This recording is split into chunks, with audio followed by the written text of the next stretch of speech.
what's going on, everybody? So my current location is a small town called Corona here in New Mexico.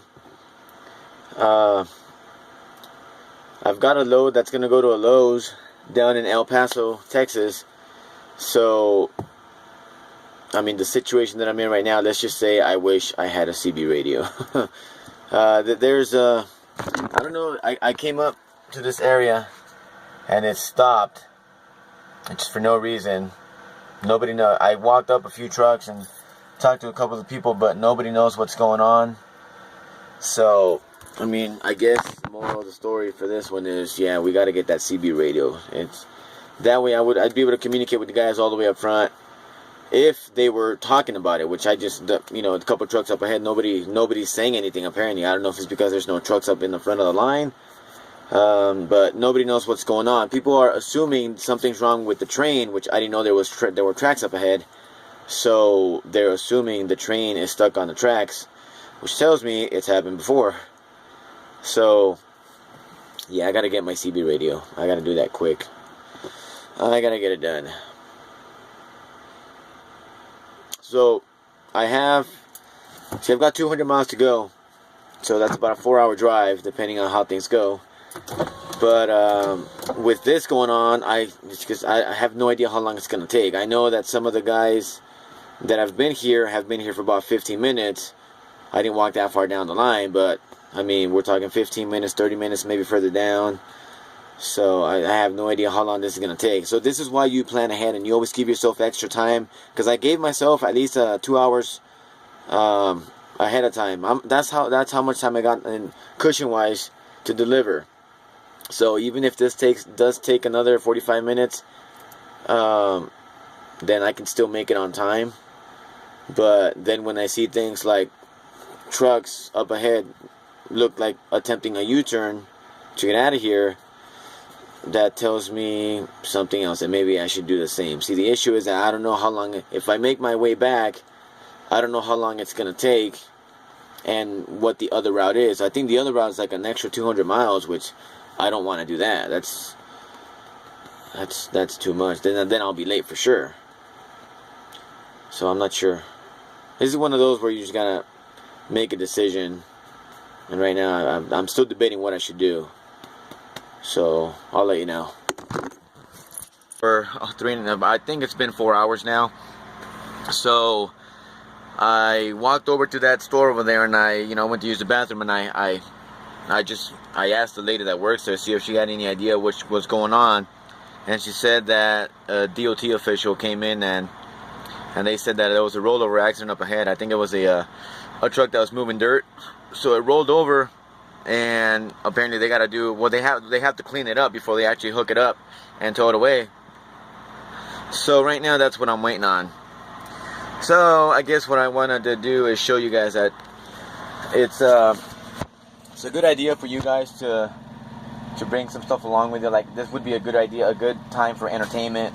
You know, like if you have a laptop or whatever. I don't know what you're into, music, maybe games, whatever. But you know, this is a great time I mean, I'm stuck here. I can't go anywhere. They told me to just kind of wait it out. I mean, I could have gone through a different direction, but because of how long it's gonna take to do the turnaround and everything, the load was gonna be late regardless. So they just said just wait it out. I said fuck it, whatever. It is what it is. So I decided to eat. So there. I'm making quesadillas. Hell yeah.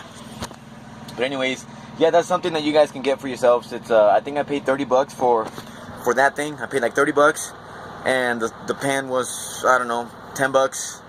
So, and then just bring the food. You know, if you should have your cooler, mini refrigerator, whatever you want to call it, and just, I mean, take stuff that's you can throw in the refrigerator, things that don't need to be frozen, and then you can just, I mean, there ain't shit here. I can't go walk somewhere and, you know, have a freaking burger. You know, there's nothing here where I'm at.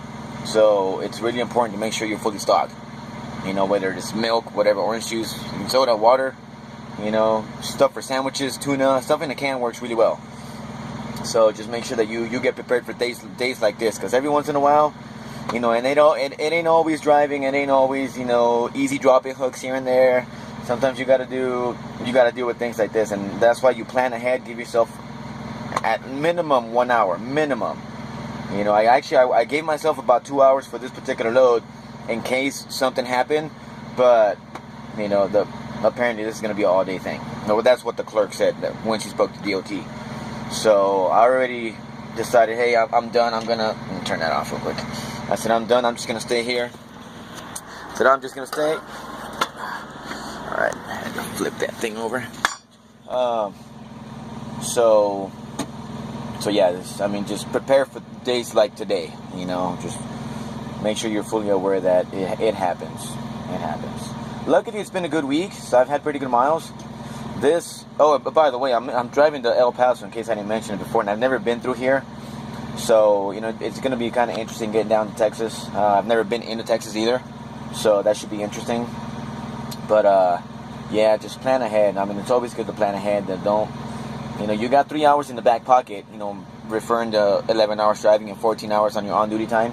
So use those 3 hours wisely. You know, if you know you could possibly be off duty for 3 hours, you know, use up those 2 hours and have that emergency hour in the back pocket. So, yeah, I guess that's my advice. I don't know. I'll see if I can continue the video later. Hopefully, I'm not here for too long, but I got a feeling. I already said it's going to be an all-day thing, so I'm just hanging out. Cool. See ya.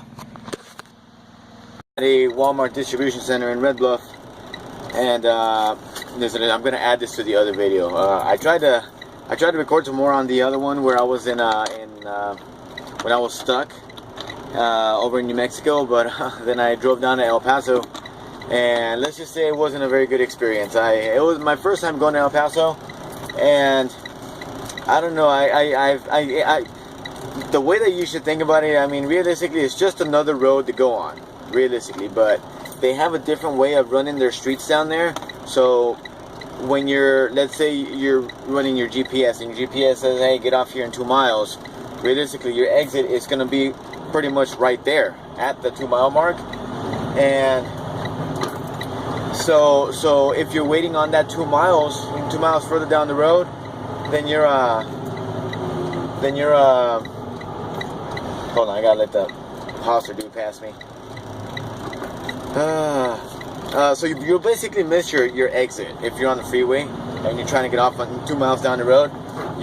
They have this, I guess, frontage. They have many frontage roads that run alongside the freeway. So, and you guys that are watching the videos that have been there a bazillion times, yeah, I'm gonna sound like a fucking rookie doing this shit when I'm telling you this, but I don't know. It was a pain in the ass. Honestly, I was pretty. It was a pain in my ass. I was pretty upset. I did not have a good time going down to El Paso.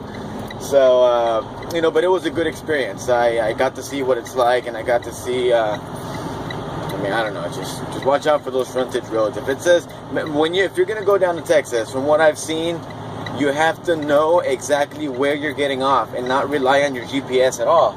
Because if you do, you will miss your exit. Luckily, because I always plan my trips ahead of time, I saw I needed to get off on, let's say, exit 34. So that's what I did. I looked and I was like, okay, that's exit 34. I need to get off here, but my GPS says it's 2 miles down the road. So just make sure you know what exit you're getting off, and you won't have the headaches that I did when I was going down there. Because I missed, I knew where I was going, but it kept telling me, get off here, 2 miles down the road. And I was telling myself, well, that's not my exit, but if I would have gone through there, I would have missed it. So luckily I knew, I said, I have to get off on number 34, and I gotta make a left and then make a right two driveways down. So I knew exactly how to get there. But yeah, always plan your trip ahead of time. Know what the exit is. Give yourself landmarks. Like I knew I had to turn at a specific restaurant that was right there on the corner. So I knew that was my entrance to the receiver. So yeah, just always know where the fuck you're going, because Jesus, I had a horrible time.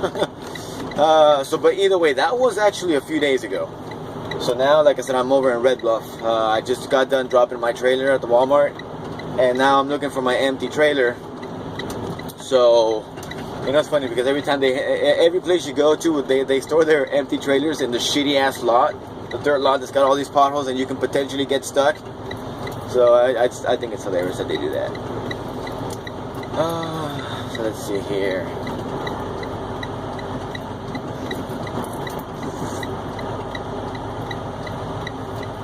So I don't know where I'm going after this. They haven't sent me my pre-plan. Surprise, surprise. So I don't know. As soon as I tell them I'm empty, I know they're gonna send me my pre-plan. See, but I need to get a service on this truck, and it's Sunday. So they might get me something and get me to go down to one of our terminals. There we go. Here's a trailer. Here's a Gordon trailer. So oh, it's empty. Nice. So I don't know how that's gonna play out. But right now, all I know is that I'm most likely gonna empty over to a truck stop or down to a terminal and wait it out for tomorrow, which is fine. I get to watch football. It is fine. And I feel like I kind of need I don't know, maybe like a day or so of rest. So, you know, I might I'll see if taking today off is available, I will take the day off. Let's just put it that way. Okay.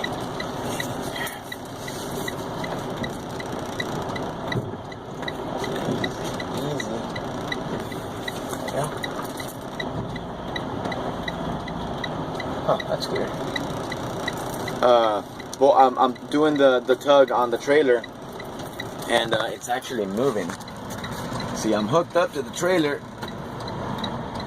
but what I don't like is that when I'm tugging, the wheels are still turning, which is not supposed to. So that tells me the brakes are probably out of adjustment, or it might need brakes.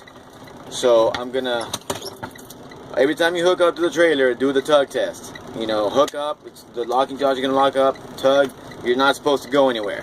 I saw the wheels turning on the trailer. That's a kind of a concern for me, so I'm gonna go check it out, see what's going on. Well, apparently we have bigger concerns than just a possible brakes. I think the reason this trailer is still here is because nobody wants it because of this. Yeah, look at that shit.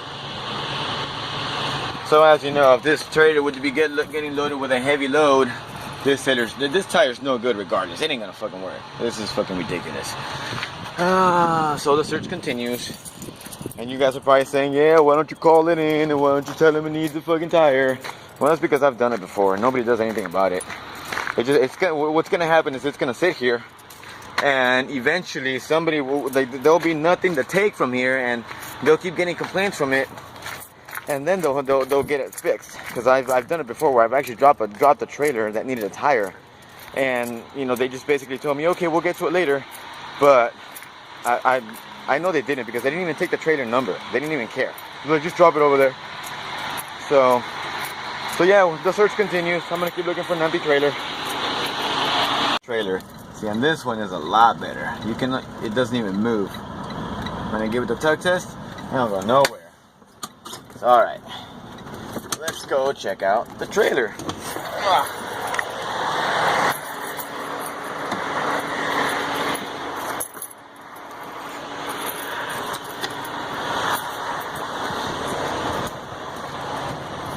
Normally I hook up before I do all this stuff. We'll take a peek. Alright, don't look too bad. Okay. Alright, the brakes look pretty good. Okay, look really good actually. Cool, and make sure it's empty. Sometimes they'll throw pallets in them and just store them.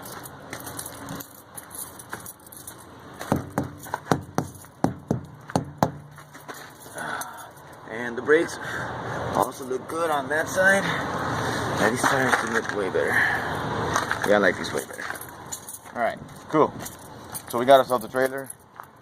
And I'm going to hook up. Get the hell out of here. We'll see where I'm going. And then we'll go from there. Okay, everybody. I'm still thinking about that damn trailer that I saw that had that bad tire. So you have to understand one thing. How did that trailer get here with that bad tire? So the only thing that would have happened was somebody got to it, wherever it came from, I don't know, wherever it was loaded. So somebody picked it up, and most likely that tire was already bad when they picked it up. And maybe they had a light load, I don't know, maybe it wasn't that heavy. Although since it's here at Walmart, I know it was a heavy load. So they gambled with that trailer, and they drove it all the way up here from wherever they freaking picked it up, and they drove it that way all the way here. Now that doesn't mean that Heartland is a bad company and has bad drivers. Every driver's individual. Everybody's got their own little, oh, I'm gonna gamble with this, I'm gonna, you know, make sure this is done the right way. It's not you can't, because I know what some people are gonna be like, oh, well, Heartland drivers are stupid. It's not Heartland drivers. People come from other companies. There's so many other companies. They could be coming from Swift, from freaking it could be I don't know, JB Hunt. Like, I mean, they could come from all sorts of companies. It's just that there's a lot of drivers out there that have bad habits, and the person that pulled that trailer has bad habits. So I just want to make sure people, you know, don't start saying that. It's like when people start talking shit about Swift. A lot of people that work for Swift are, yeah, I see that they're dumbasses, but I've spoken to a lot of Swift drivers that are fucking, they've been doing it, they've been with Swift for years. So you can't say that Swift is a bad company because of the drivers all the drivers that they have. A lot of them are young kids that get trained through Swift, and they get let loose, they get cut loose before they're ready. I will say they have, those are bad habits that they practice with their training. But a lot of the drivers are just, you know, people that have bad habits, you know. So basically, don't be talking shit about all the companies, you know. It's just talk shit about the individual that drove that pulled that trailer. But yeah, I mean, that trailer. What's gonna happen is another Gordon driver, Heartland driver, is gonna try to pick it up, or maybe he won't see it if he doesn't do his pre-trip inspection the right way. And he's gonna take it, he's gonna get loaded, and then he's gonna have tire blowout. Or maybe he'll realize after he gets loaded that he's got a bad tire. So I don't know, it bothers me, and it sucks that's what's gonna happen. And somebody else is gonna have to deal with it. It sucks. But yeah, it is what it is. And going back to my other videos, excuse me, the beginning of this video where I was stuck in New Mexico, I was communicating with my dispatch on what to do. You know, as soon as I got there and saw traffic, boom, I called dispatch. I was like, hey, what do you want me to do? Do you want me to go a different route? So, like, the entire time I was communicating with my dispatch. So just so you know, I didn't just did all those decisions on my own. I communicated with dispatch, and I told him what's going on. What does he need me to do? Should I stay here? Do you want me to take a different route? Because if I take a different route, they have to pay me those miles. Which that's not what they wanted to do. So they'd rather take the load, reschedule the load for the next day.